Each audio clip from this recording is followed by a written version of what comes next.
I think we're live, Steve. All right. Well, good evening. Welcome to Fundamental Freedoms. I'm Steve Burgess. I'm broadcasting from my home in St. George, Utah. And I'm David Sabine. I'm broadcasting from my home in Ontario. Please check us out at fundamentalfreedoms.org. We publish our videos there and articles. Please connect with us and like, share, and subscribe so that you're notified of our future streams. Well, at Fundamental Freedoms, we believe that good society is based on good conversation.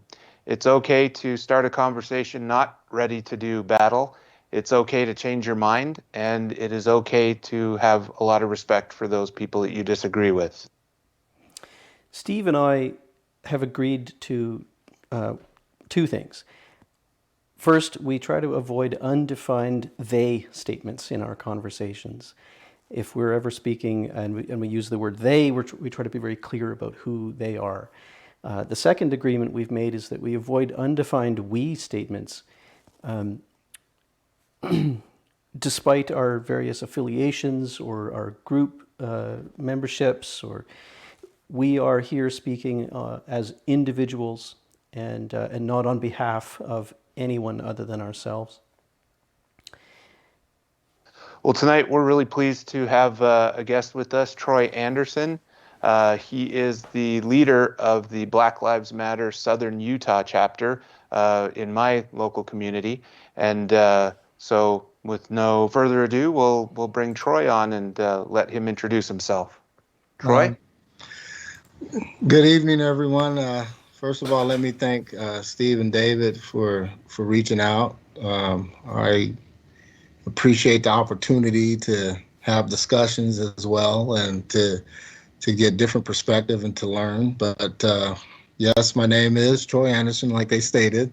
I am the current leader of the Black Lives Matter Southern Utah chapter. I'm a mouthpiece for the chapter. We have other members that have specific duties and tasks within the organization. As far as my background, I'm actually a military brat. My father was in the military. I was born in Texas, and so we traveled all over. Here in the U.S., we were in Germany twice, where I graduated from high school in 1986. Myself, I later went into the United States Army from 1987 until right after the Persian Gulf War. I was a 11 Bravo 10 infantryman. So I did that. Been to a lot of different places over the globe or on the globe, and have seen a lot of different ways people live and been able to connect with people and stuff. And I think that's one of my strong points is, I'm at ease pretty much wherever I go, because, you realize that people are people and they're trying to live the best life that they possibly can. So that's kind of a little bit about me. Appreciate that, Troy, and appreciate your service. Well, thank you. Maybe so we usually start our conversation by David and I posing a fundamental question each, and we kind of toss that around as we go through our conversation. But maybe before we do that, tell us a little bit about how you ended up involved with Black Lives Matter and kind of how you got, how that all came about. Actually, yeah, it was totally by surprise, even to myself. I had heard of Black Lives Matter, of course, but I hadn't really paid a lot of attention to it prior to me launching the chapter here, we launched the chapter last year, right around the end of February, at the Dixie State University campus. That's where we launched. Lex Scott, through some other people. So basically, I was with a good friend of mine at a meeting for the Now organization, which is an organization that's about women's suffrage and things. And they were just talking about launching a chapter or a group here for in Utah in St. George and Utah in general. And there was just a comment made about them wanting to help with what was going on in the African American or Black community, whichever uh, people feel more comfortable with there. I use both of those to cover my bases. But anyway, um, they had made a comment, and then I just informed them at the time, or the organization, the people that were there, now people, that there was a history of a mistrust between the Black community and movements like theirs because of the women's suffrage movement and how it excluded, Black women, of course, and how it was just mainly focused on European women. And from there, I got a call from someone here that had been kind of keeping an eye on things for Lex down here. Uh, and Lex Scott got a hold of me and said, "Hey, I heard you made some statements and people were impressed. Would you be, willing to launch a chapter?" And I said, "Well, um, let me think about it." So she sent me a bunch of information on the movement, the chapters, um, and I sat on it for about 4 months, and um, I was able to uh, take it to the next step based on the fact that the chapters are independent of each other, and they weren't officially a part of the national or the global organization. Um, you know, we basically have our own goals and philosophies that we follow, but we do support, in essence, what the global and the national organization is about, as far as inclusion and equality and things of that nature. So I do want to make that clear, but we're independent, and that's kind of how it came about. I never had any intention of doing that, but I was asked to do it, and I definitely saw a need for it. I've seen a need for it my whole life, as far as back as when I started becoming aware of racism. And so it was, pretty easy, once I felt comfortable with what I had learned about the movement, it's pretty easy for me to take it on. Thanks. So Troy, I just want sounds to like ask. a lot of the people we've had on Mhm. our podcast. How did you get involved in community affairs? Well, I opened my mouth at the wrong time, and then I Right. couldn't figure out a way to say no. Absolutely.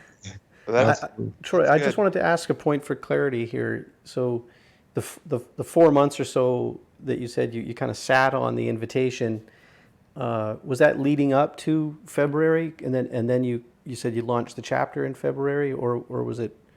Have I got that timeline right? Yes. Yeah. Yeah. Okay. I just wanted to, Yeah. you know, sit on it and look at what they were doing and look at, where I was in life and how I felt about things. And, it's a big responsibility. Yeah. Um, Yeah. and, it's not something you want to take lightly. Um, and I wanted to make sure that my perspective could be integrated into, what the movement was about. I think what made it easy for me was the fact that we were independent chapters because, I don't want anyone else that's not here in this area speaking for what needs to be done here versus other areas. We all have the same issues, but they have to be looked at a little differently, of course. Yeah, it's okay. I think that's a really good place to kind of pick up. And and just to say, Troy, I hope throughout our conversation, I will try not to ask you to speak on behalf of anyone other than yourself personally. I would really just like to Okay. get to know your perspective, and Okay. maybe I'll ask about how you perceive things differently than others. But really, stop me if I'm ever gonna if you think I'm asking for you to speculate on others or something like that. But Okay. so Troy, Steve and I usually in these conversations, we each have been thinking carefully about a sort of fundamental question that given the opportunity to speak with you, that we would want to explore. Um, and so I'd like to just read what I was thinking and the question I have for you, and then I'll pass it over to Steve. And then hopefully these two questions of ours will form a sort of focal point. And maybe as we start bird walking and meandering through conversation, these focal points might bring us back from time to time. So, and by the way, I should say, oh, my glasses. I should say this is the first time I've had the chance to talk with Troy. I know that Steve and Troy have been corresponding over the last while, and so this is a new experience for me. I really appreciate your being here, Troy. Oh, thank you. So I was thinking, like, I suspect that we have a lot in common, a lot of common ground, probably. And throughout the discussion, I think we'll find many things that we agree on. My fundamental question relates to really how much common ground do we have, and where do we not have common ground? And so maybe I'm going to try to ask questions that are on that border, on that area where, I think the area I'm most concerned about, if I really think carefully, it's where I see extreme tactics being used. And I wonder if you also feel that some people in the movement use tactics or direct the organization in ways that are even too extreme for you. And if so, I hope throughout the conversation to hear maybe some examples of that or thoughts that you have about that. And if not, I would ask if hope to understand, if anything, what would cross a line for you. Steve, this relates to the question we asked Kimberly on Troy. Kimberly is another guest that we've had on this stream, and she's an activist near me, actually, here in Ontario, and we asked her that similar question, like, what is too far in your view with regard to your activism. And so, Troy, I hope to just hear about that a little bit. Go over to you, Steve. So my question relates. It's kind of a definitional question. Because we hear the term, and I think it gets used in maybe a lot of different ways, but and maybe you can clarify for us, but racial justice, like, and maybe in terms of equality, but specifically justice. Like when I think about things that were done to African American people 200 years ago and clear up until today in some instances, but certainly heavily through the 50s, 60s, and until Martin Luther King and that era. There's just a history of reprehensible things. And so what does what's my role, I guess, and what's a American or Canadian citizen's role in trying to bring to pass justice? That's something that I hear talked about, but I don't feel like I hear described or defined very well. And so that's kind of the direction I wanted to punch at.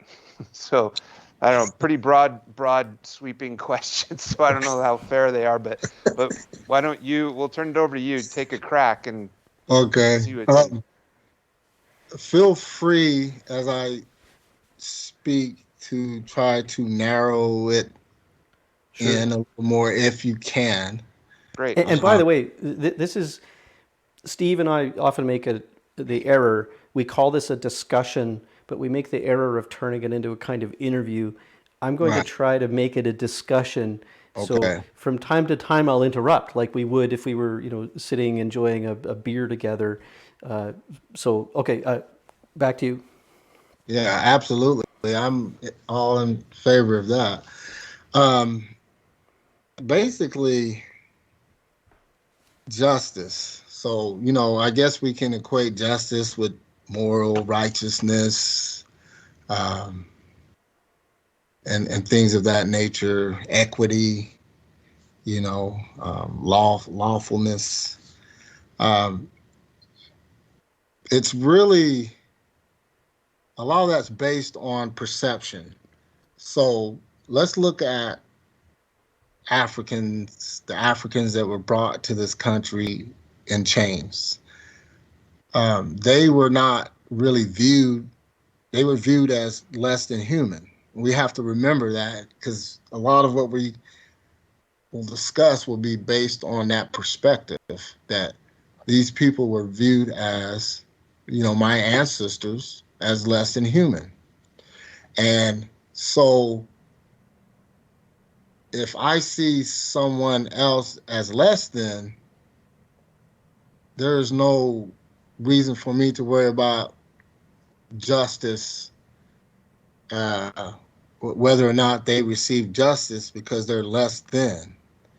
And that was a fact. By the way, uh, the Africans were starting to be treated once slavery was actually legalized in this nation.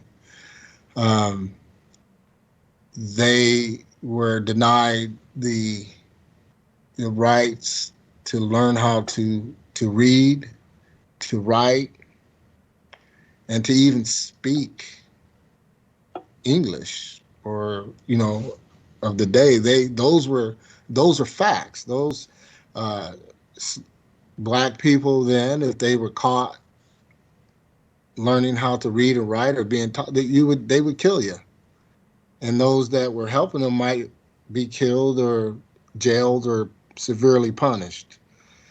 So you had a population of people here who were basically broken down and redefined by those who were enslaving them and um, made to be less than human. And there was a system of the way they were handled, moved around on the plantations and things that ensured as one generation or would die off, the next was being told basically what they were and what they were not, and were treated in such a manner. And so when you talk about justice from that perspective, it didn't exist because the people then were less than. And you look at the whole picture, we were, and I'm being specific here with black people, Okay. were assimilated or integrated into this society. So basically, that's saying you're less than, you're not complete, you're not good enough. So we're going to bring you into our system, and so you can become like us. So we never really, as a nation, when the Emancipation Proclamation came about, and even during the Jim Crow era, and even on into the Civil Rights era, we never really um, got rid of the attitude or the belief system that black people were um, equal, if you will. So there's the problem. You know, we're not equal. We're different. We're not. We're basically invisible in the history of this country and how it was formed. And our story has been downplayed, and you know, things of that nature. So justice is in the state that that it's in, based off of that premise there. You Troy, talked about. go Oh, go ahead, ahead, Steve. David. Okay, I'll take it. Um, there's two questions in my mind right now. One is, what would justice look like today if, if there could be a grand trial and jury, and once and for all, justice is served? Um, Equal opportunity and treatment to pursue things in life, and equal treatment under the law. I mean, we know for the facts that blacks are treated differently for the same types of crimes. The way uh, things that happen in the communities, in black communities, is reported is differently. And I'll give you an example of that. And this is something I've even had to um, get out of my system. Um, you know, when black people, like, when there's a crime committed, whether it's a gang related, whatever, and we'll use the gang stuff, like, a lot of the stuff that's going on in Chicago right now. People will say, here these black people want equal treatment and equal law, but they're killing themselves. And us as black people take that upon us as though it's my own individual responsibility for people that are killing themselves in other parts of the country, in other communities, that I have nothing to do with. I remember specifically throughout points in my life when something would happen like that, I would say, dang, they're making us look bad. They're making me look bad, you know?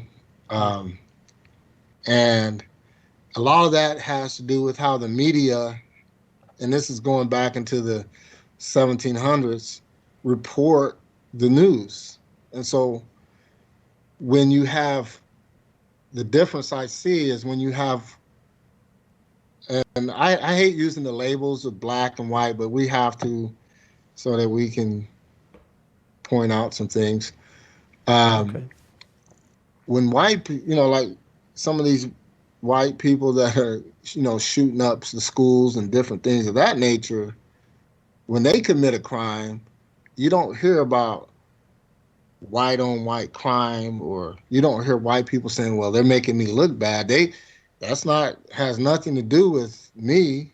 That's that individual. And Can I ask, like, so this example you've given in Chicago, which isn't a specific example, it's just it's a specific city with a right, pattern, right? There's a pattern yeah, happening. yeah. Would like I've often been frustrated that news headlines will include a person's color, where I think it's irrelevant. Probably is that your feeling too? That there's maybe there's a shooting in Chicago, but why does the headline have to highlight the person's color? Why isn't it just man shoots another man? Because that's the pattern Right. of Is that the pattern you're speaking of here? That's yes, yeah. absolutely, Well, that absolutely, frustrates me too, to no end, and right. because it, in my opinion, it's one person did not shoot another person because of the amount of melanin they have in their skin. That wasn't the reason for the shooting. It wasn't the reason for the crime. It's so why is it in the headline? Sorry, I'm just I think I'm just showing frustration here about journalists in general that I think clickbait based on these differences. See, that's one thing that I would say is one of the defining points of systemic racism is to continue to show those that are different than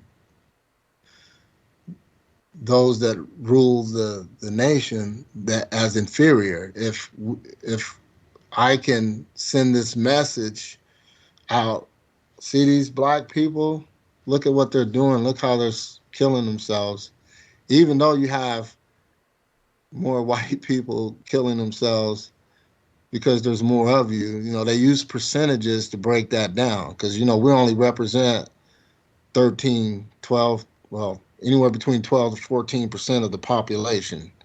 So our numbers are actually really small in comparison to, you know, there's more numbers wise, there's more white or European people in jail because there's more of you. But because our numbers are different, it makes it seem as though there's more black people. Percentage wise, yes, because our numbers are different. And, you know, it's little subtle things like that that get overlooked. There was a second question, Troy, that I wanted to ask before your example. So I gotta, let's take it back a little bit. You were talking about inequalities and injustices of the past that linger on and cause. And sorry if I'm trying to paraphrase, but I also don't want to put words in your mouth, but sort of cause this landscape where there's inequality.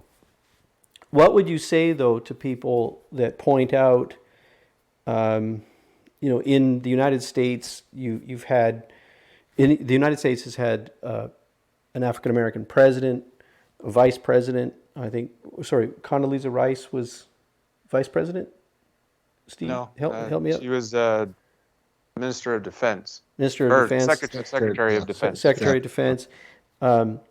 In Canada, in fact, our head of state for a few years was a Haitian woman.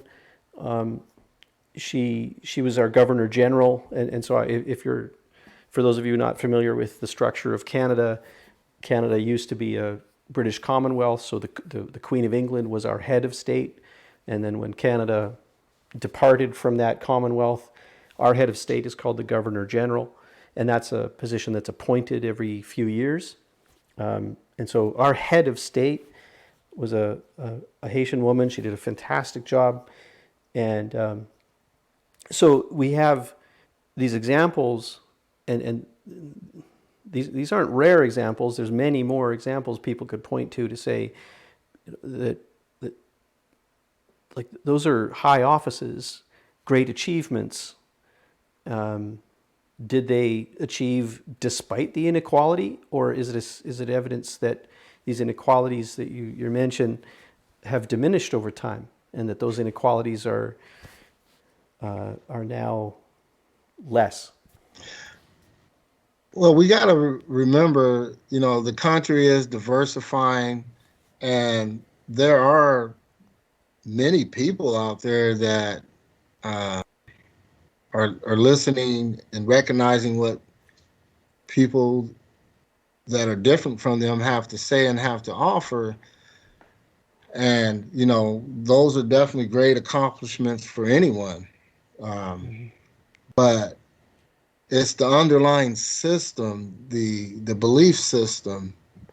You know, I'm going to share a couple of different things with you that people have said to me Sure. over time.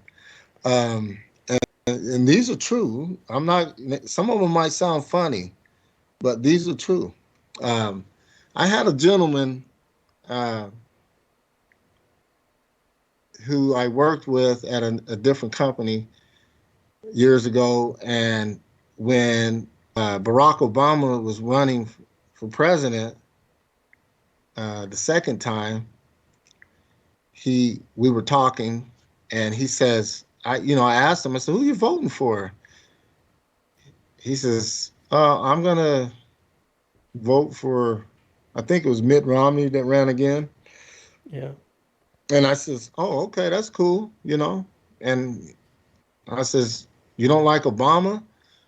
And he says, no, it's not that I don't like him, but I'm afraid. And I'm Mm. like, afraid? Afraid of what? Well, if he becomes president, I believe he's going to make white people slaves. What? And yeah, yeah. Now that's just one. That's This is true. okay. I believe it. I And believe your I story. thought I That's thought he was joking around, and I kind of laughed. And he says, "What are you laughing for?" I says, "Are you serious?" And he says, yeah. "Yeah, me and my wife." And I was just like, I jumped back. I was like, Yeah. "Are you kidding me?" And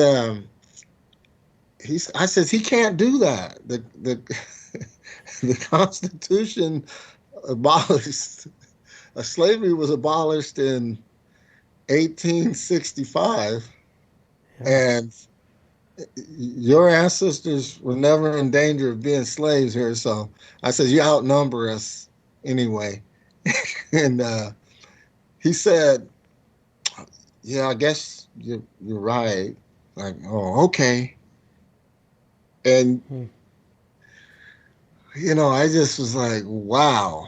And Wow. so when you hear things like that, or when you hear things like, um, my father told me that black people have more muscles. That's why you're stronger and faster. Hmm. Um, I've had a police officer, not here in this area that I know up north, that worked in Miami for a little while in a predominantly, black neighborhood. And so when he transferred up north here to Utah, of course, his fellow officers asked him what it was like working in that area. He says, I had to do my job. He says, did you get in fights? Yes, of course. People were chasing people, blah, blah, blah, and they're trying to get at my gun. I got to, do my job. Mm-hmm. And one of the officers, he said, asked him, is it, are they, and I use the word they, are Mm-hmm. they Mm-hmm. really stronger than us? Ooh. Right. Wow. So you have people my age, younger, older, walking around with some of these belief systems. I myself have had a gun put to the back of my head by a police officer Mm. just walking. I've had a gun pulled on me by a highway patrolman here in broad daylight when I was doing exactly what he wanted. No warrants, no, I was speeding. And he Mm. asked me to hand him my driver's license, and he asked me to go to my glove compartment. I was just going home from work. You Mm-hmm. got me, but I went to reach over in the daylight like this. I didn't even get halfway to my glove box and his gun was out. Mm. And you have to ask yourself, like, what is going on in this individual's mind that he, the car wasn't stolen. Not, it wasn't reported stolen. I had no warrants. You know, what's going on in this individual's mind. So it's regardless of what you accomplish, individually as, a black president and secretaries of defense, all of that, Mm-hmm. you still have these belief systems, ignorant, senseless belief systems that infect our society, and that's the issue. Mm-hmm. Because we still remain a enigma in a sense in the society, because there's not enough of our contributions in this country. They're not interwoven into our school systems and things of that nature. You have Black History Month, but really, that should be a regular part of the curriculum. Mm-hmm. We're separate.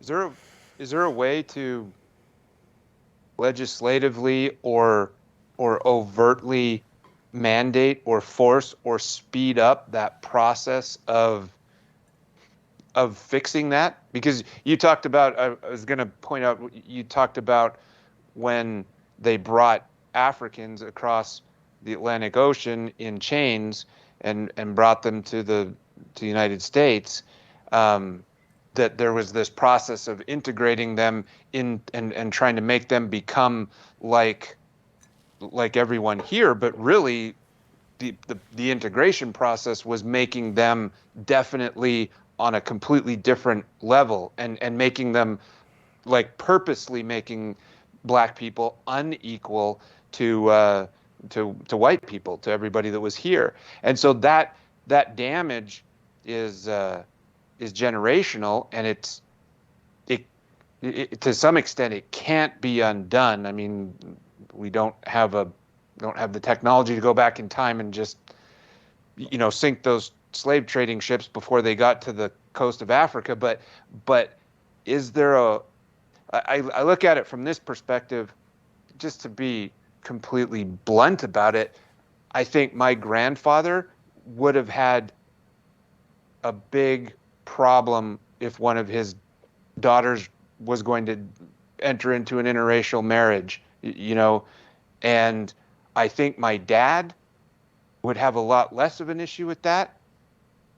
I feel like I have zero issue with that. I've got four daughters that are close to marrying age, and it's like I I, I can't see myself, having a prejudice against that. And maybe there's some latent underlying prejudice that I have that's subconscious, but then I listen to my kids talk, and they're even further down that path than I would consider myself, I guess. And so I'm thinking, I mean, in the process of another few generations, I just is it not disappearing naturally? And it's not fair to say, well, it'll happen eventually, so just wait. But are there methods of forcing that change in people's hearts, I guess, like literally changing the hearts and minds of people?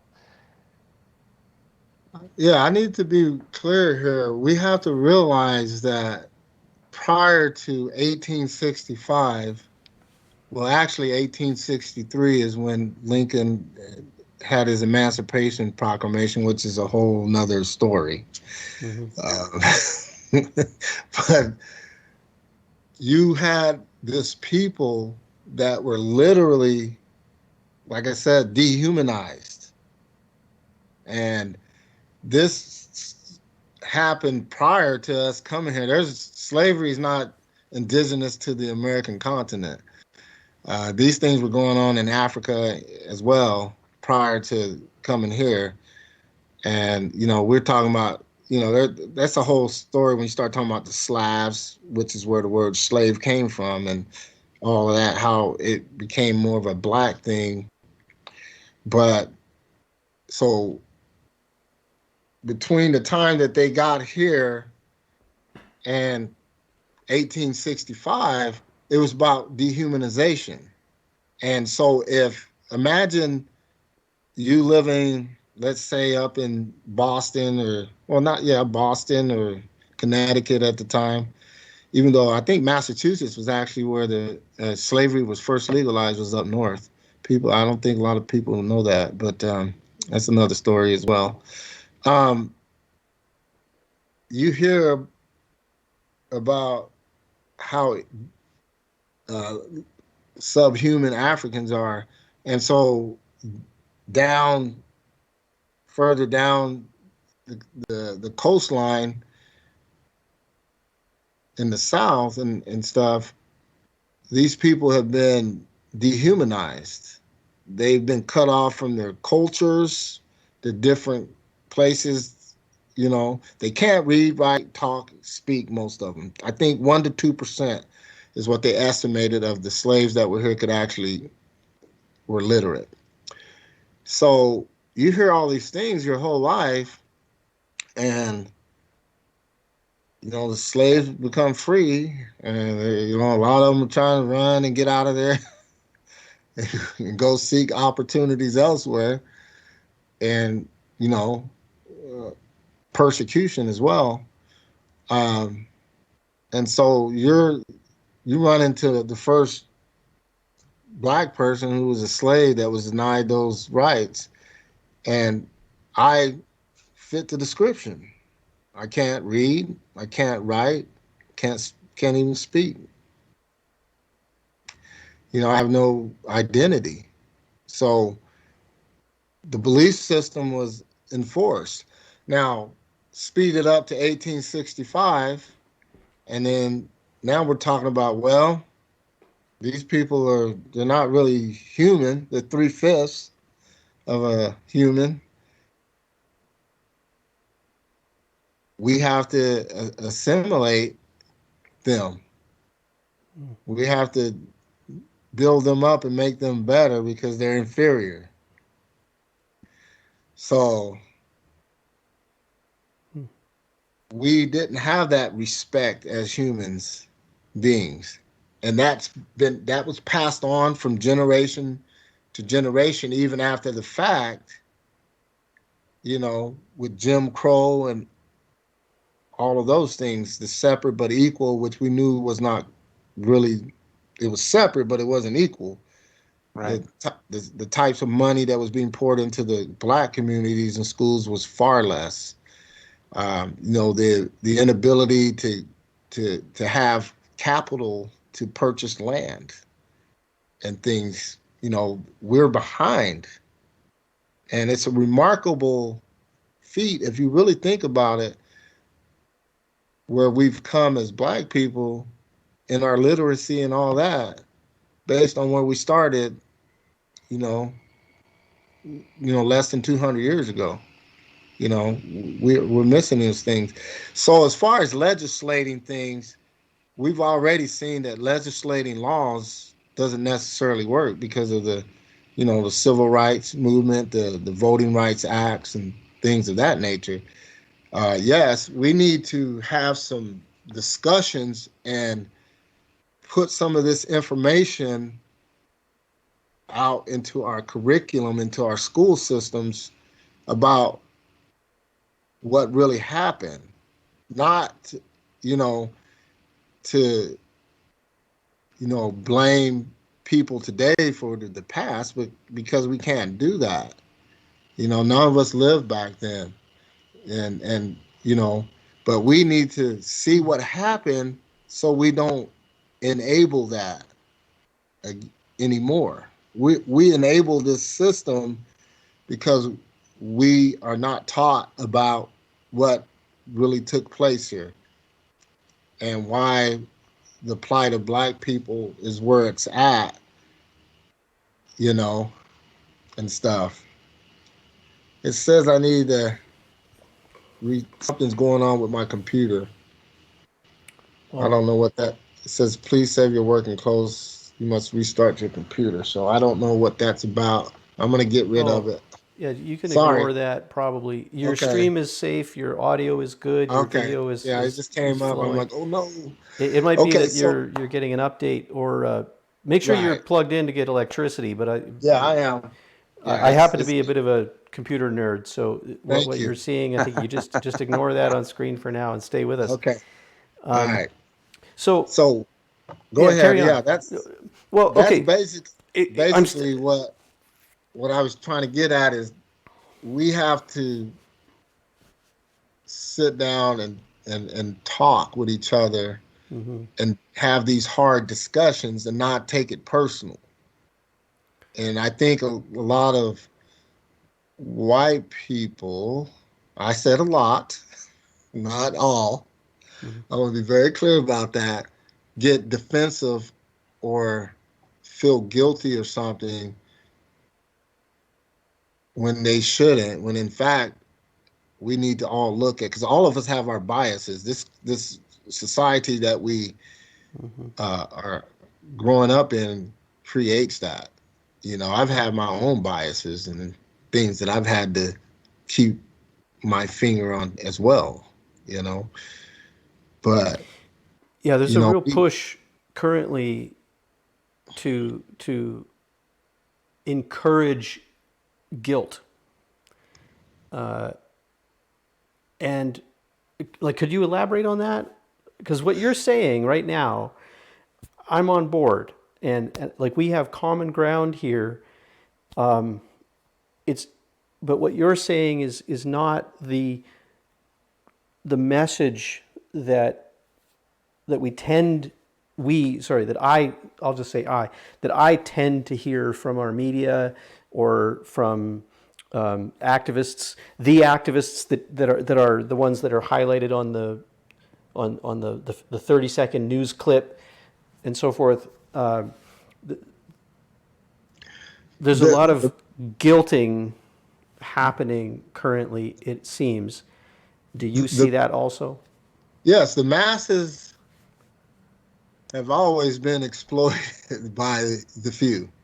There's always those that sit in power and they want to keep the power.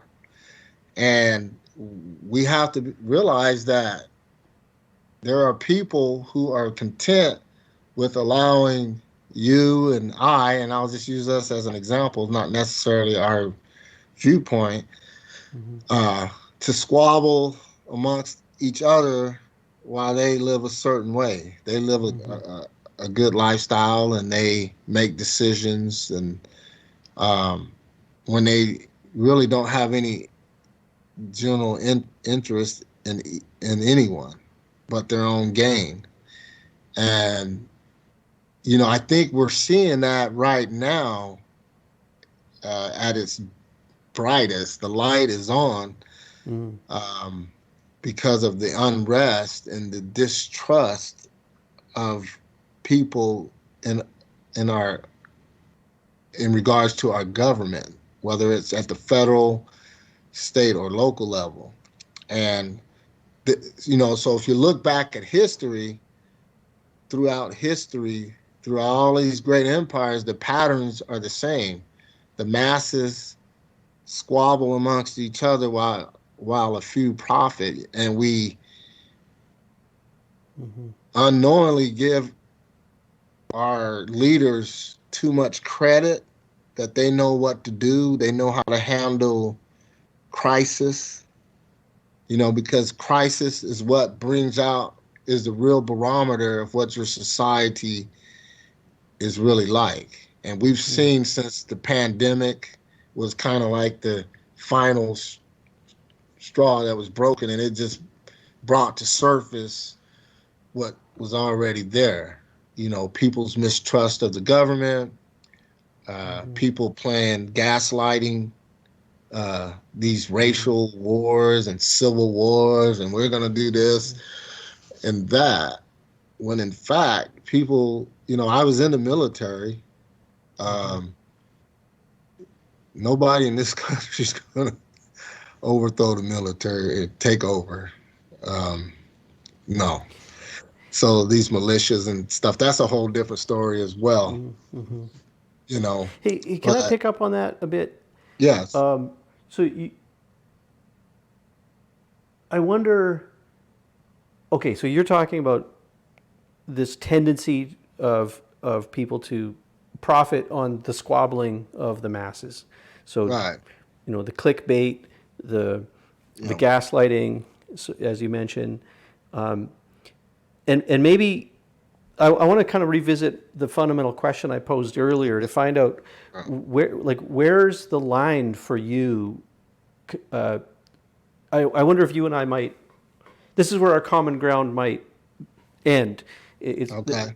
I think certain tactics of of activists in general, but if we're talking about Black Lives Matter tonight, certain tactics are extreme, and I think counterproductive.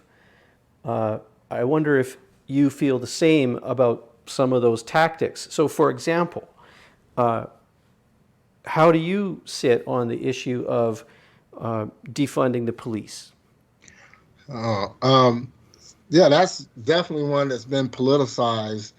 We You were in the military, so last year right. we heard back the blue was a sort of counter protest to the defund the police protest, and Yeah, are some of these things yeah. I'm extreme just in your waiting for view or you. not? I got you. Yeah, I already got where you're going. Um, the yeah, the back to blue was, I laugh at that because I back the blue. Okay. You know, we believe in good policing. We don't believe in good cops and bad cops. When I look Okay. at some of the things that are happening in our police force, I look at the mayor and the city council and the police chief because that's who the officers work under. Um, defund the police. Okay, let's go back and remember that when it comes to Black Lives Matter, you have different chapters that have different philosophies, and that's where it's important. Um, defund the police for me would be, let's say, even here in St. George, I believe 52% of the city's revenue goes towards policing. Okay, we have police in schools, they don't need to be there. We need more nurses, we need more guidance counselors and things to assist our young people in school. Not We don't need cops in the schools because then cops start doing things at school. They're supposed to be there to protect just in case something dangerous happens, but they end up becoming private investigators and monitoring kids' activities in other ways at school. And we're wasting a lot of money with the officers in school. But we're talking about taking some of that money and helping our officers out when they have to go somewhere like a domestic call and the person has mental issues. An officer is not equipped to deal with that. His job is to enforce the laws and to combat crime, basically, not to de-escalate a situation with a mental patient. As to where some of that money that's going into the police force for weapons and different tactical gear and things of that nature, how about having professionals on staff that when we get a call out, they can handle mental crisis that people are going through and de-escalate, because cops are going to shoot. If a guy comes out of the house or a woman comes out of the house waving a knife, they're going to shoot. They're not going to de-escalate. They're not trained. You tell them to do that, and you might have some training or whatever, but that's generally not going to happen. So defund the police is, there again, you have a political faction and individuals in positions of leadership and influence, like media people, putting a blanket definition on everything. Now, there might be some people in the Black Lives Matter movement somewhere else that want to get rid of the cops and all that, but that's not logical, in my opinion. Or mine. I'm You, with you on that opinion. yeah, But we hear that rhetoric, right? We hear, yeah, some of the extreme voices saying, abolish the police. Like, yeah, let's maintain some, like the yeah, police but serve a reasonable purpose to, like you right. said, combat crime. Let's say, uh, keep the peace in some very difficult circumstances. Okay. But remember, and this is something that you're probably not aware of, in some of these places, the relationship between the police and the communities are way different than here in St. George and perhaps even in where you are in Canada. I mean, the first gun I got pulled on me by an officer was in Cleveland the night before I shipped out to Georgia to join the Army, to start my basic training. And I was simply walking around with a gentleman that was from that area. He was showing me around because I was in a different part of Ohio. We just were walking. He was showing me the stadium, and we were on our way home or back to the Holiday Inn, and four cars surrounded us. And they said all types of things that I won't repeat on the podcast. And next thing I'm this 18-year-old kid that's grew up in a military background. I'm telling I've been told to put my hands on my head or get your hands up and get up against this wall or I'll blow your head off. And then I'm questioned as to what I'm doing, and I say I'm walking, and I'm accused of trying to steal cars. I didn't know how to hotwire a car at the time. But anyway, I had enough sense when I was asked to reach for my identification. My hands were up like this. It's nighttime, and told the officer, well, the detective at the time, my identification's in my back pocket. You're more than welcome to retrieve it. And that's when the gun was at the back of my head. And I was told if I flinched, my brains were going to get blown out. So that was my first real experience with cops. And, I've been in neighborhoods there when cops drive through, people run. They just run. I'm like, what? Why are we running? Man, that's the cops. You don't know what they're going to do. They do. I have all kinds of little things, examples. Don't want to tie up our time with them, but we tend to put our officers on these pedestals that they didn't ask to be put on as though they are flawless. And we've put so much trust in them when we don't realize that they're human beings with their own biases and imperfections, if you will, and issues. And we put our trust in them blindly without there being any accountability. The police are the only ones that have qualified immunity. I mean, I was in the military, and if we didn't follow Geneva Convention, I could go to jail. I could be court-martialed. The police, I don't know anyone else that has qualified immunity like that. Perhaps, maybe our president of the United States, you know, to a degree, but we give these people the right to kill, and we don't know a lot about what they're going through and different Yeah. stressors and things of that nature. Steve, I've been monopolizing Yeah. the questions here. Me now, we've been talking a lot, huh? Uh, Oh, Steve, I don't hear you. uh-oh. Yeah, I don't hear him either. Yeah, I don't hear you, Steve. He's got to check his lapel mic, Okay. and maybe he's been talking this whole time and trying to interject, and we haven't been hearing. Oh, there we are. Maybe I I'm hear you. running out of battery juice here. I don't know. Okay. Oh, Oh, we hear you now. Can't talk over me now. You can hear me. So I like a lot of what Troy's been talking about, talking about resource officers in the school and whether Mm-hmm. some of those, monies could be better spent. Certainly introducing more mental health professionals or mental health trained officers into the force who can help de-escalate situations and things. So here, let me give you a litmus test, if that's fair.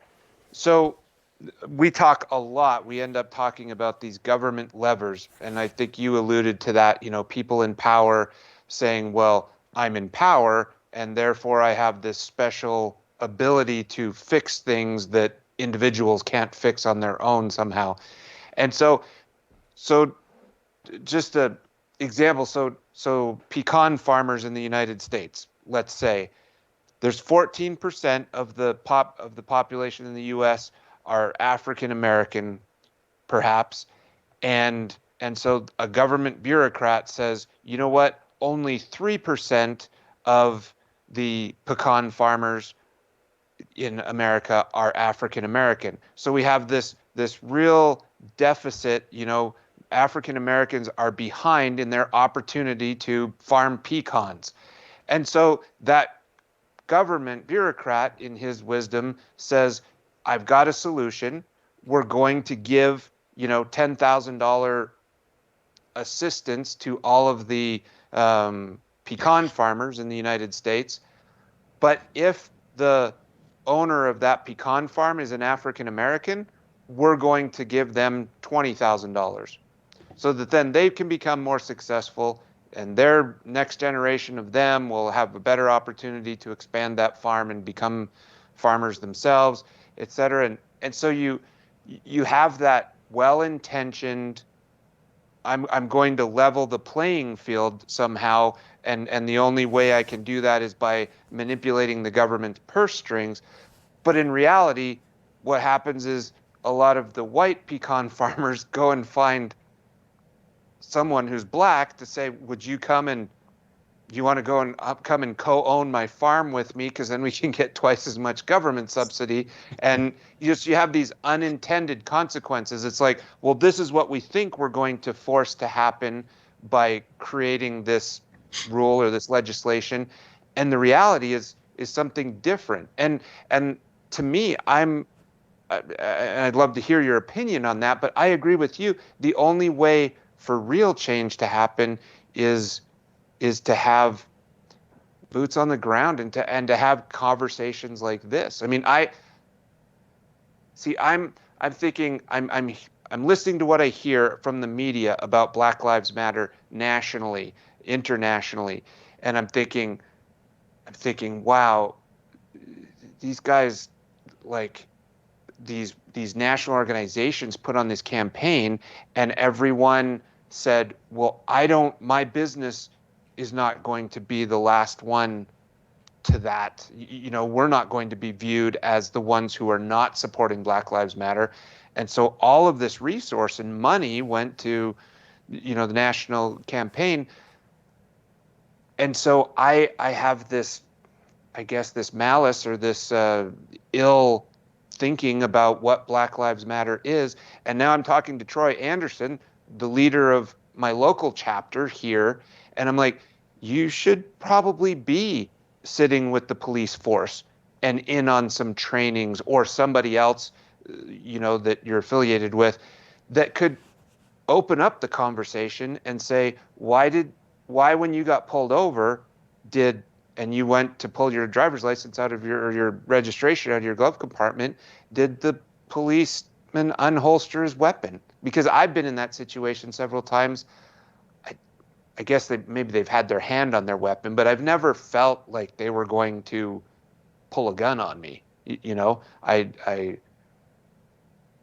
there's one, I guess there's one instance where I did, but I think my vehicle type got mistaken for something else. It was dark, and so there was a lot of cops there all of a sudden, and then as soon as I rolled down the window, they saw who I was. I guess I didn't fit the description or whatever, and they sent me on my way. But just to like, why is there a difference, and why is that going on in our community? And sorry, I'm went off in la la land there, but Yeah, I'm trying to like make sure I got all your questions. yeah, but Uh, I guess the first question, do you feel like the pecan farmers need like is that a good give twice as much money to the black pecan farmers because they're behind in their representation of that demographic? yeah, I think what happened, what we have to remember, like after Emancipation Proclamation and slavery and all that, each slave or black person that was in the country at the time was supposed to get 40 acres and a mill. That's land. Land is wealth. If you have real estate, you can do something with that. And that didn't happen. And so, um, that and the lack of education because of the circumstances in which they came out of, we didn't have access to those things. And, you know, that's what a lot of people have to realize is they don't truly understand what our obstacles, the obstacles of those earlier generations were because they didn't have to one one thing they didn't have to live through them and deal with them and overcome them. Um, it's a tough question. I think you definitely have to help or ensure that you're giving black farmers an opportunity because of what was deprived of black farmers back then. You know, the playing field wasn't level, and that makes a big difference. But you know, a lot of this, a lot of this is just based on, I think the people, have not informed or educated ourselves enough to pay attention to what our local leaders are doing. And we haven't asked ourselves why are we still in this predicament, because whether we like it or not, we're all in this thing together. And um, from a global perspective, our country's losing its influence in the world, and that's going to affect how we do business and everything like that. And that's a whole different story as well.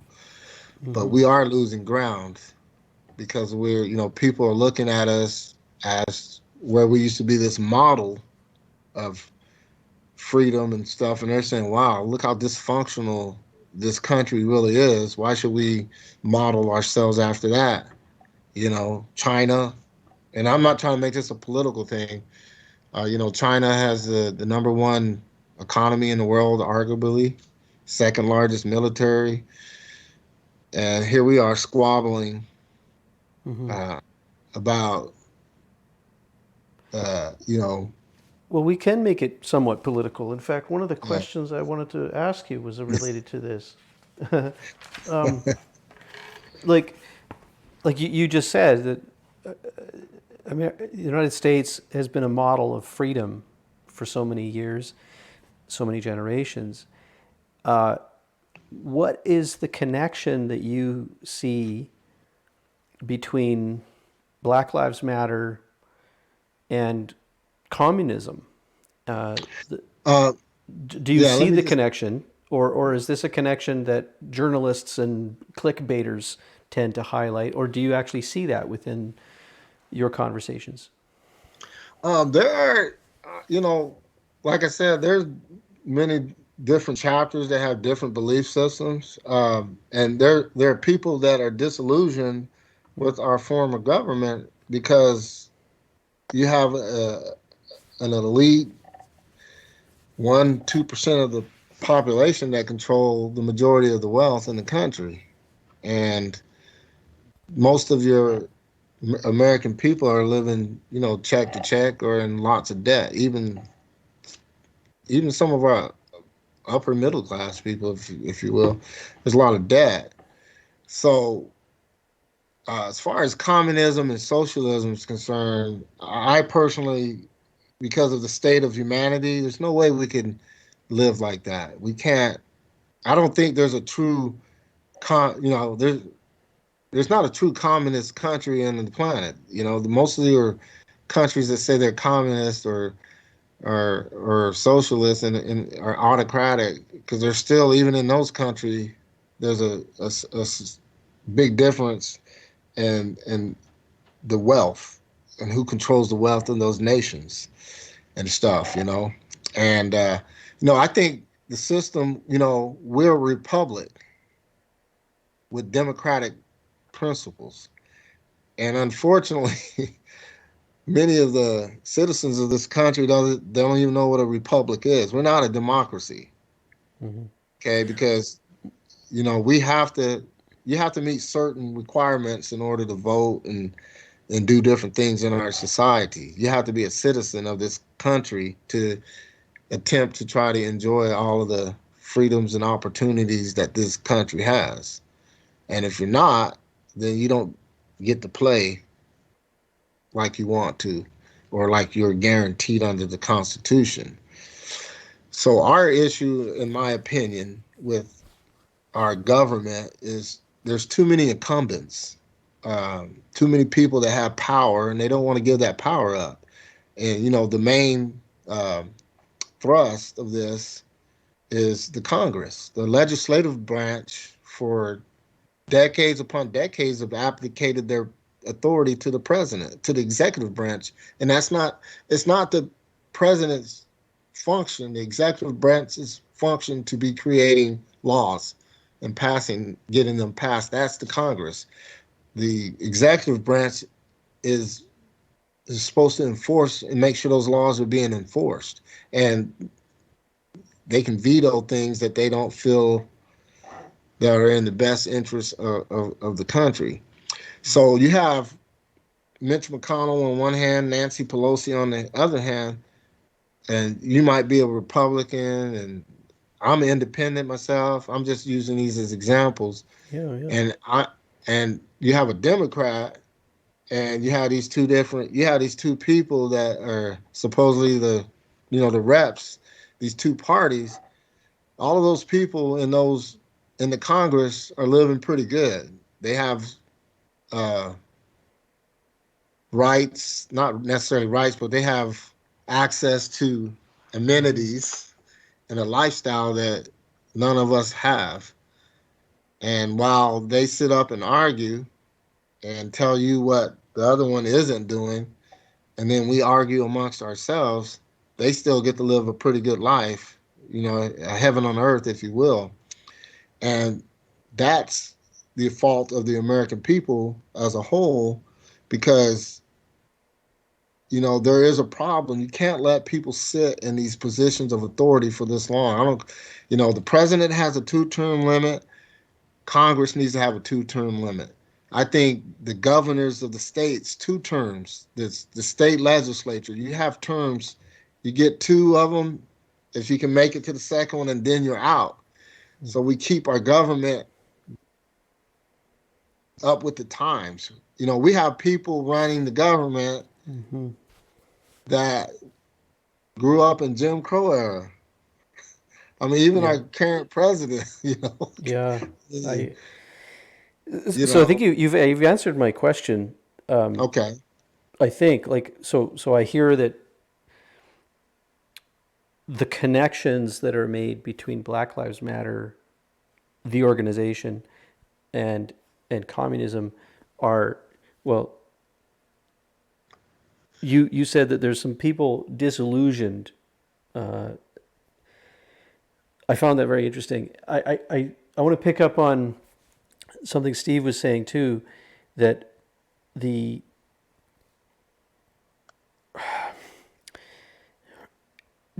so you're talking about a republic and that the design of the country is republic. There are certain elements, though, of socialism already in place Right. and very, very prominent. And one of those features is this notion of transferring wealth.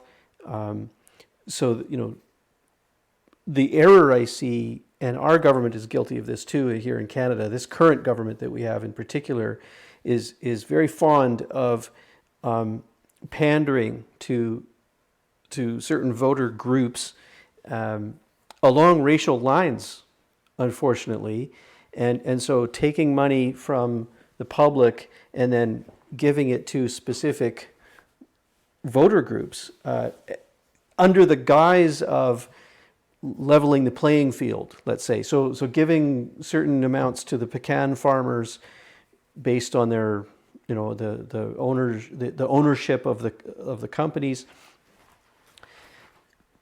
That appears to be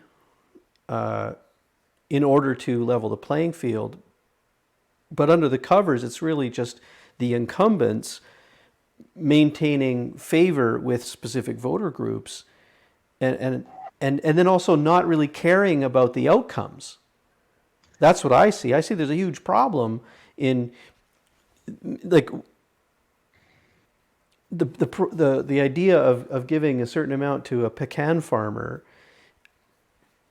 is problematic in its own right, but then also, does the government follow up and find out what actually resulted from that investment? I think they do follow up in order to find out, did that create more votes for our party? But do they follow up to find out if that actually leveled the playing field and created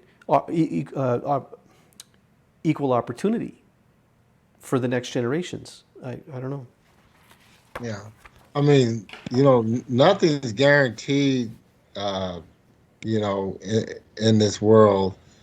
The only thing that people are asking for, or Black people, and, I'll just limit this to me because that's kind of what we're trying to do, is equal opportunity and equal treatment. And we have inherited a system that didn't allow for that. And so our challenge is going forward, how do we break the cycle?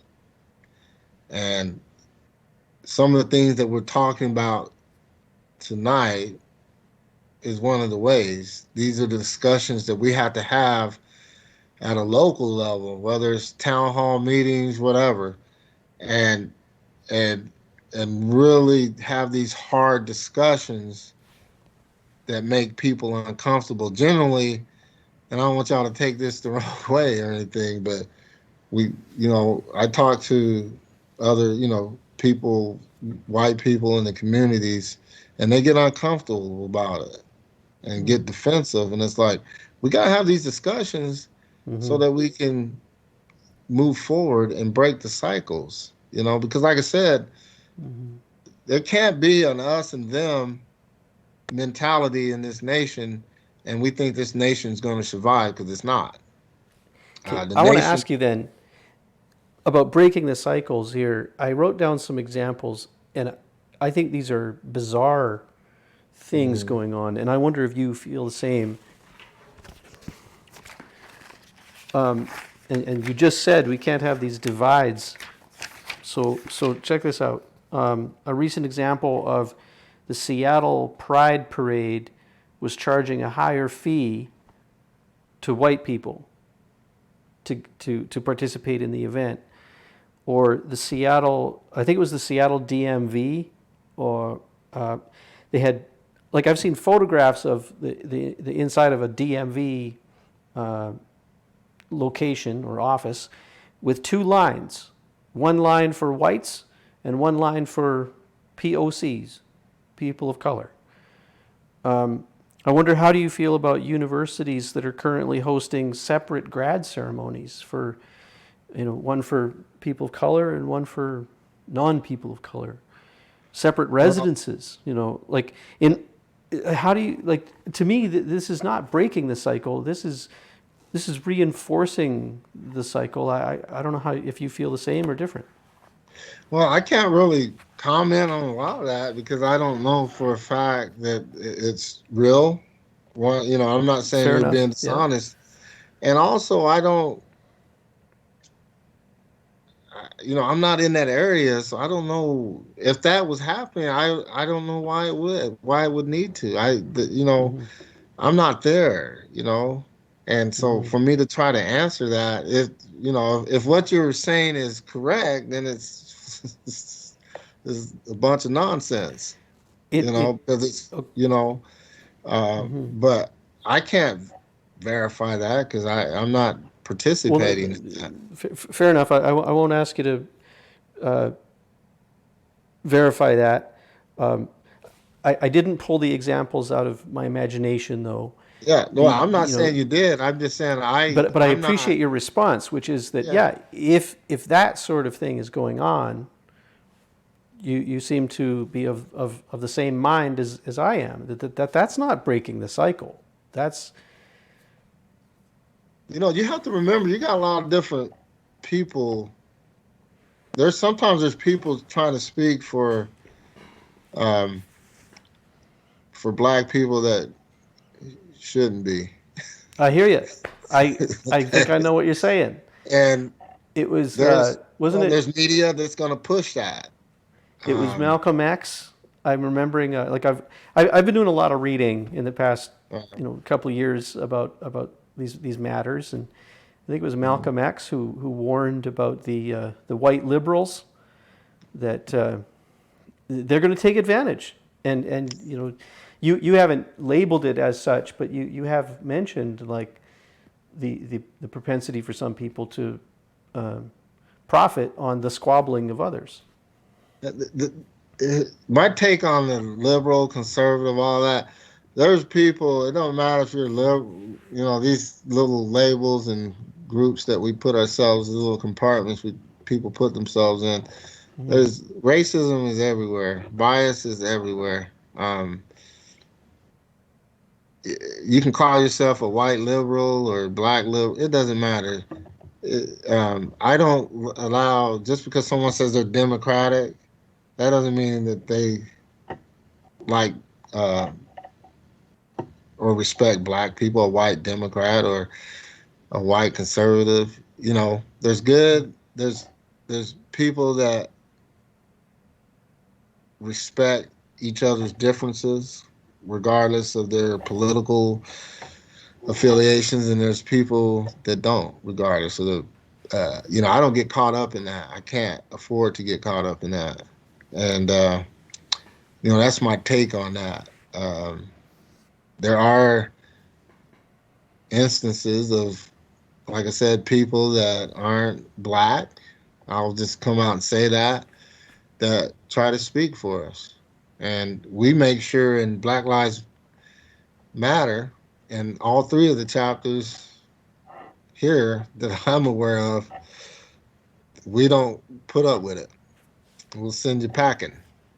Good. Uh, this is our movement, Mm. our movements, our chapters, and we appreciate anyone that wants to support us. And we actively, I know our chapter actively uh, tell our allies to go out. They always want to know how they can help us. Well, go out and advocate in the community because I want a community where you and Dave and Steve and I all are treated equally and given the same opportunities. What we do with those opportunities is up to us. I figure if we have a community like that, then everything else takes care of itself. But unfortunately, people are being manipulated by those that are in leadership positions, whether it's your mayors, your religious leaders, all that. People are, you know, um, I have friends here that are conservatives just because they're from Utah. And I says, well, why are you a Republican? Because I'm from Utah. It's a funny Okay. reason. Are you, You don't live here, act, David. It's not that funny. are you active LDS or whatever? No, but that's just how my parents were Republicans, so I'm a Republican. And they don't even know what the Republican parties or what their principles once were: limited government and tax and things of that nature. I think they're definitely, Republican party's got some stuff going on right now. Um, that unfortunately, a lot of the people are that are in that party, especially the base right now, are frustrated Americans that are disillusioned with the government. And a hustler came along and took an opportunity. And I'm talking about Trump. Personally, the guy's, he's a hustler. He saw an opportunity and to increase his brand, and he did. I don't think he cares about those people and their I issues. wondered how you'd fall on that issue. You were talking Yeah, earlier about incumbents, and yeah, he was not one. yeah, He comes from a family of wealth, so in that regard, yeah. he's of the oligarchy, but Yeah, he's he's not. an He wasn't a. opportunist. Okay. Yeah, he's an opportunist to me. He's hey, I got a way to increase my brand, increase my wealth, and you know, I don't even think. I bet you if you asked him what communism and socialism is, he probably couldn't even tell you. But he talks about it. He plays on people's fears. Those people on January 6th, they're frustrated Americans. They're frustrated with the government. And I can guarantee, it's really easy to see in that particular case if Trump were to stop talking or say I'm done with this or whatever, that movement, those that are trying to take advantage of the opportunity right now, his base wouldn't support them anyway. They're getting support. There are people that are taking advantage of him and trying to use him to further their own goals, but they don't realize they're playing with a, a nuclear bomb. You know, this is serious business right now, and these people don't understand that. They think it's a game, but Trump's he's the glue for that movement right now, and if he goes, the movement will, you know, the, those people aren't going to follow Cruz, and We should have Troy back to talk about. that's a whole different story. We're just verging on a whole other I was conversation just here. Yeah, I was just I Yeah. thinking that seriously, I'm limited by battery power here, so I'm like I having to know, but choose he's my talking. words really carefully. I get to turn on and then my batteries die for a minute. But Okay. I Troy, I really enjoyed the conversation. I really like you. Um, Oh, you thanks. know, you've alluded to three things that I am completely in agreement with you.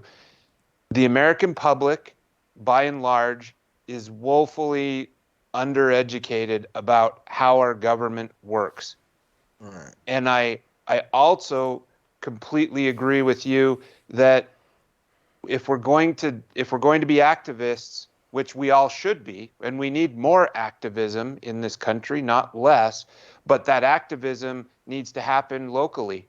And too often we're like, well, I'm not going to change anything, because of a city ordinance or the way my local cops work or anything else. So I'm going to go out and just scream at the clouds and say what needs to happen with the national government or what should happen in another state.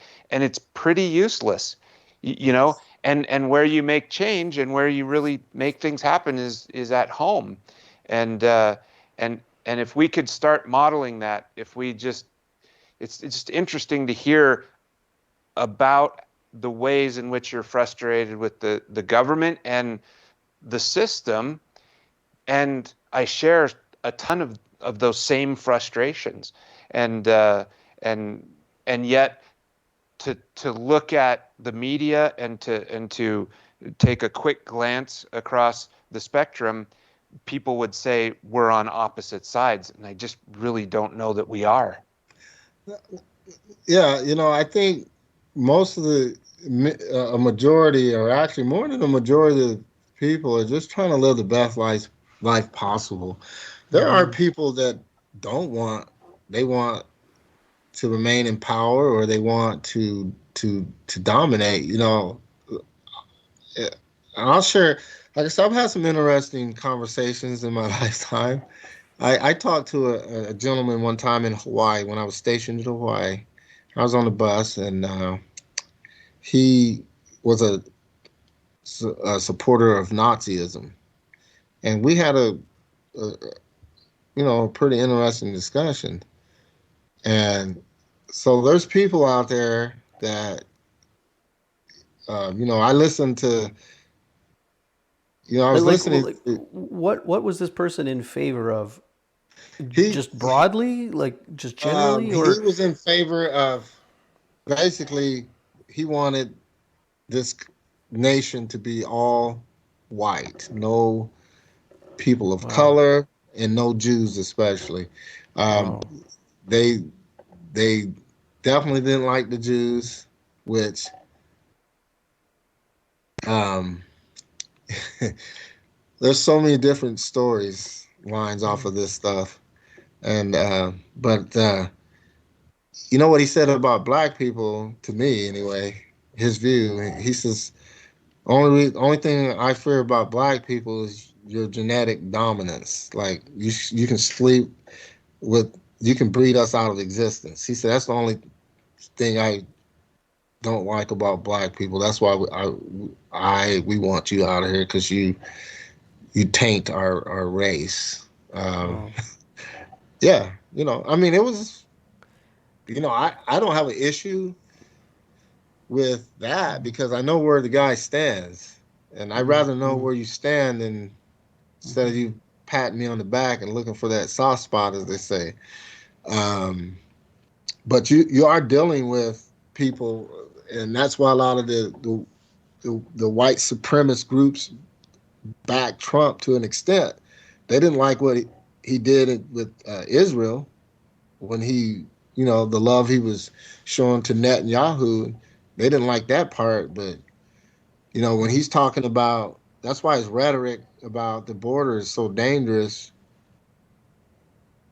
for our, you know, citizens here that are of Latin descent, or Latin America. I'll say Mexico, Central and South American Mm-hmm. descendants that are here, that are citizens. There's people that don't. They're the fastest growing group of people in the country, from what I understand. And his rhetoric, some of his rhetoric was in regards to that. Stop them from coming over here, and stop. Hey, Which is Troy, dangerous. I'm sorry to interrupt you. Yeah, sorry. Steve, are you pressed for time? You mentioned to me yesterday that you might have a time limit. I've got a hard stop tonight, yeah. So Okay, about 3 or 4 minutes I need to wrap up, okay. So, but it's but I agree. We need to have a part two here, because I feel yeah, like we're just getting comfortable with each other and starting to talk about some really interesting things. Right, yeah, like Troy, for example, you mentioned like in a rush now because I know right. Steve has to get going, but I would like to put something on screen for you, and I'm gonna back this up a little bit with a little story that earlier in our conversation tonight, Troy, you were talking about how, well, you mentioned the phrase subhuman. Just now, Mm-hmm. you talked about genetic dominance, and Mm-hmm.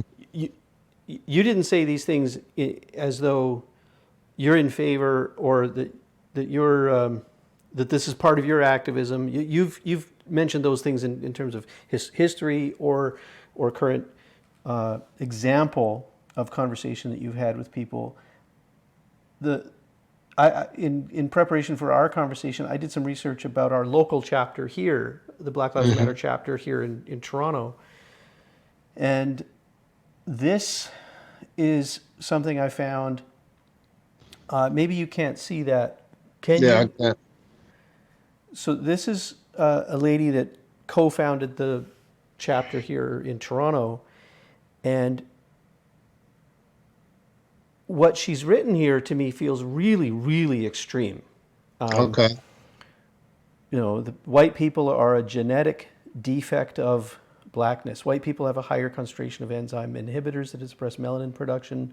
They're genetically deficient, she says. She goes on. White people are recessive genetic defects.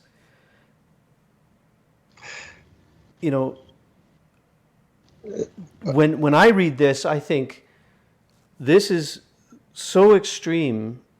Like I'll defend her right to say these things, but these things are terrible to say. I don't know if you feel differently or the same. Like, is this too extreme? Is this over the line for you or not? It, it's just part of the rhetoric out there. I mean, it's no different than saying, I think it was William Shockley back in the latter '60s, Oh, sorry, the early second '70s. line there, she says, white skin is subhuman. That's what reminded me here. See, Sorry to interrupt you. yeah, that's just a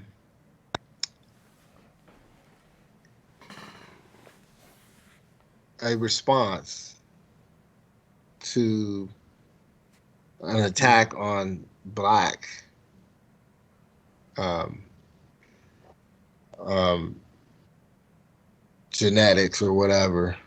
Um, Do and I you think, encounter people that that that use this rhetoric or not? yeah, of course. There, for each extreme, there's an opposite extreme. You better believe Opposite and that. equal. Yeah, yeah. But we have to realize what's really going on here. Um, there has always been a few that will exploit the masses. I mean, there's so many. This is a pretty big conversation Mm-hmm. because this goes into our ego and how the ego dynamic as an individual and as well as society works. The spiritual, the religious influence. I mean, climate theory. Back since the days of Aristotle. Aristotle even commented that he thought the Greeks were because of their skin tone, that they were superior. Uh, of course, we've had, you know, European scientists from all over, different France, Voltaire, different people like that. The Royal British Society and all the papers and documents that they wrote in the biology that they formed to uh, insist and assert that blacks were inferior and intellectually and everything of that, when in fact we had civilizations Mm-hmm. that were very advanced Mm-hmm. uh, and stuff. So it's rhetoric. The main goal or the main thing is, for the most part, I sincerely believe this, that people are just here. We're here trying to live the best life possible. And unfortunately, we allow people in their extreme views to divide us. And we have to figure out how to self govern ourselves, if you will, so that we don't allow our ego, which is a false identity, to allow us to continue to treat each other like this. Why are we treating each other like this? Mm-hmm. And then we're not asking those types of questions. Why are we where we are? And you know, and I bring it back to the average. I think it's fair to say the average person in this country is just not educated enough to really look at things for themselves. We pass down belief systems from generation to generation, and most people believe them. They're not, I mean, if you think about some of the beliefs that we have out here about each other, it's just crazy. You know, even Mm-hmm. you know, I mean, prior to you know, I'm sure you're aware that when we were starting to be converted to Christianity, the European Christianity here, um, England had declared that anybody that was Christian couldn't be a slave. And once that happened, that's where the story of Sambo came in from down in the islands, and he petitioned his master to become Christian so he wouldn't be a slave anymore. And so that was a big problem. So what was the new theory that came out? Oh, black people don't have a soul. So in order for black people to go to heaven, we have to convert them so they can get a soul. And the other criteria, and these are documented facts. There's essays and papers and stuff Mm-hmm. published on this. I'm not making this stuff up. You can find this stuff. And the other requirement was they had to serve their masters faithfully. You know, a, a religious system that came from the Middle East and Northern Africa was appropriated and changed to that, to convincing these Africans after generations died off, or parts of Africa that weren't Christianized or Islamic or whatever because of their locations. These are some of the things that we used to believe. You know, Yeah, I um, hear you. Like you, these. you see what I'm saying? Like, Yeah. um, Yeah. believing that because Ham laughed at his father and Noah and his drunkenness, that God cursed him to be black. And I'm not trying to be disrespectful to anybody's religions or anything, but think about that, you know. And we were teaching our generations that, Yeah. and I there's think Troy and Steve, there's a whole other conversation here about yes, religion that we could yeah, I don't have. want to get, And yeah, I oh don't my want to, gosh. So yeah, so but all so of that stuff plays into where we are. yeah, it plays our past certainly has led to our present moment. Absolutely, absolutely. Given our time and knowing Steve has limited time, Steve, do you want to take the last words here and help us wrap up? No, I'll just repeat what I said. I really appreciate Troy. Really enjoyed the conversation. Feel like we've just built up a bit of a head of steam, and I think there's lots of other really interesting things we could explore, and I would love to do it. So yeah, grateful to you, Troy. Thanks, David, and to the people watching, and let's pick it up again and keep this conversation going. I think that's the answer. Yeah, yeah, and I just want to end, if I could, Sure. uh, with saying that I see each and every one of you as my fellow human beings. Um, I love each and every one of you. I've come to an understanding of what love means for me through a lot of looking and contemplation and different things, and we can change our direction if we work together and you know believe And that keep we're not talking. the minority, we're the majority. So I appreciate the opportunity. Troy, I've really enjoyed talking with you. Thank you for agreeing to come and chat with us. I know it's taken a while to coordinate this, and I do hope that we'll coordinate another conversation with you for sure. So if you have ideas that you want to come on and talk with Steve and I about something, let us know. But certainly, Steve, let's you and I find an excuse to bring Troy back and continue this conversation. Yeah. So what I'm going to Well, do now, oh, Steve or Troy, sorry to interrupt you. yeah. I was just going to say lots of conversations. Yeah.